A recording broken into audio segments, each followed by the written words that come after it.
Alright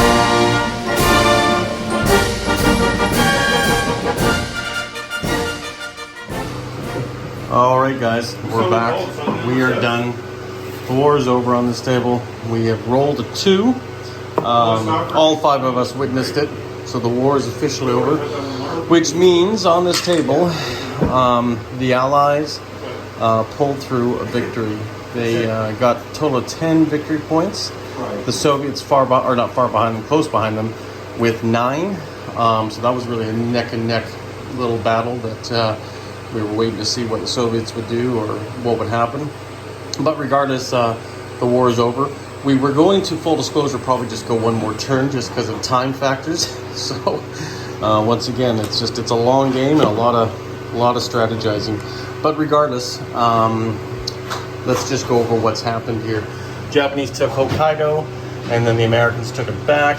Up here in the north, you can see Manchuria is just littered with Russians, and of course China's littered with Chinese. Funny how that works out. And then further south down here, another turn might have happened. We might have been able to liberate Malaya, but that was a Japanese stronghold there. But the important part, the victory point for Calcutta, that we were lucky enough to pick that up. For the Japanese, didn't pick any victory points except for Tokyo. And actually the big winner was Italy, because Italy got 2 victory points, one for Rome obviously, and one for their colonies down here in Africa.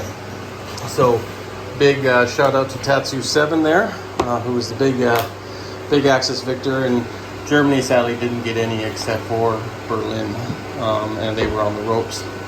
But yes, the Allies got a total of 10 victory points, and of course we got our cities, which were Nanking, Calcutta, as well as the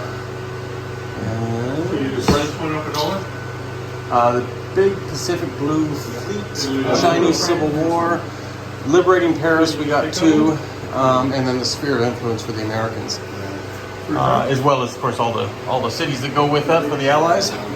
But here in the Atlantic, actually the Mediterranean rather, the Americans came through and sunk the Italians.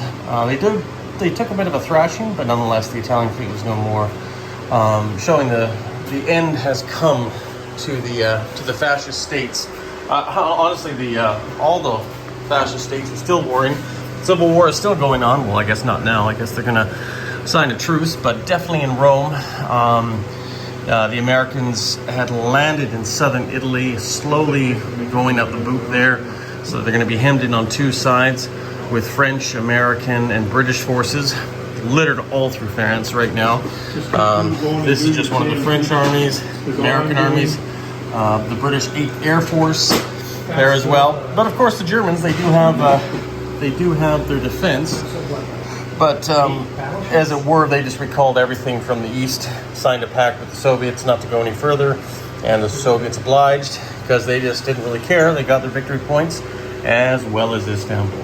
So big congrats to Hilltop Pillbox for coming through there as the Soviet player and getting second place on this table, at the very least, and that turned out really good for them. And you can see they got more planes than I've ever seen. Jet fighters, transport planes, things to project threat.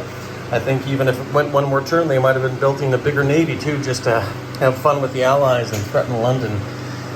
But all in all, I was really impressed with my partner, Commander Recht, played this game, and he was just diligent and gave me a little bit of a chance to relax. So if anybody deserves a full-on victory, it is that man for sure. But it's great to be part of his team. Great to be champions of a table now, and we'll look forward to next year. Right now, I'm going to kind of stay away, give them some focus, because Table Spitfire is still working on their turn, or their second to last turn, and hopefully they'll find a winner, and then we'll find a total winner between both tables, and we'll go from there. Anyways, guys, thanks again, and thanks for following, and like and subscribe, and we'll talk to you soon.